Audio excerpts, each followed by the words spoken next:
সিপিআইএমের উদ্যোগে বৃহস্পতিবার রাজধানীর ওরিয়েন্ট চৌমুহনীতে গণবিক্ষোভ অনুষ্ঠিত হয়। এই কর্মসূচিতে উপস্থিত ছিলেন প্রাক্তন মুখ্যমন্ত্রী মানিক সরকার, প্রাক্তন পরিবহন মন্ত্রী মানিক দে, সিপিআইএম রাজ্য সম্পাদক জিতেন্দ্র চৌধুরী, নারী নেত্রী রমা দাস প্রমুখ।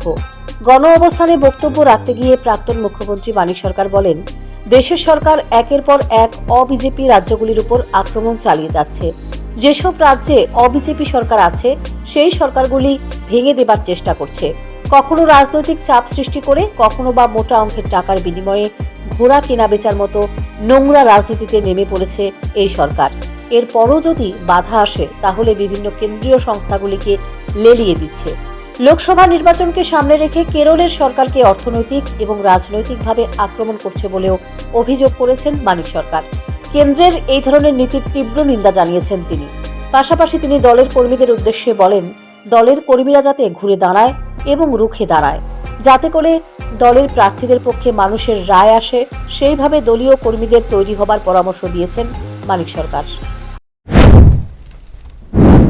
বিধানসভা নির্বাচনে যে গোলমাল তারা করেছে, শুধু উপনির্বাচনে যে গোলমাল তারা করার চেষ্টা করেছে, এর থেকে শিক্ষা নিয়ে একটু ঘুরে দাঁড়ায়, রুখে দাঁড়ায়, চোখে চোখ রাখতে হবে, সমান জবাব করতে হবে, নিজের ভোট নিজেকে দিতে হবে, এলাকা এলাকায় প্রস্তুতি তৈরি করে, বুথে বুথে গণতান্ত্রিক মানুষকে ঐক্যবদ্ধ করে বুথের সংগ্রামী সংগঠন গড়ে তুলবে।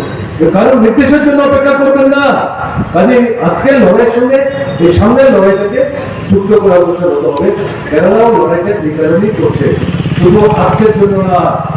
এই সরকার থাকবে, কেরালা সরকারকে ভবিষ্যতে দিকে কাজ করতে দেবে, তারাও মনে করে না, আমরাও মনে করি না। তবে সামগ্রিক দৃষ্টিভঙ্গি নিয়ে এই লড়াই অংশগ্রহণ করতে হবে। সামনেই দেশের লোকসভা নির্বাচন। এই নির্বাচনকে সামনে রেখে শহর থেকে গ্রাম হালে পানি পাচ্ছে না সিপিআইএম দলের নেতৃত্ব। কারণ পূর্ব এবং পশ্চিম দুই আসনেই সিপিআইএম প্রার্থীর পরাজয় নিশ্চিত।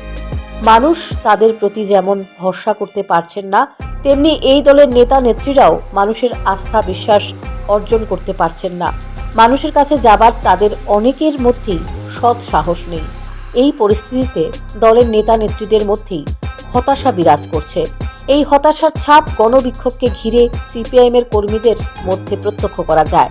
Bureau report, news prime Tripura.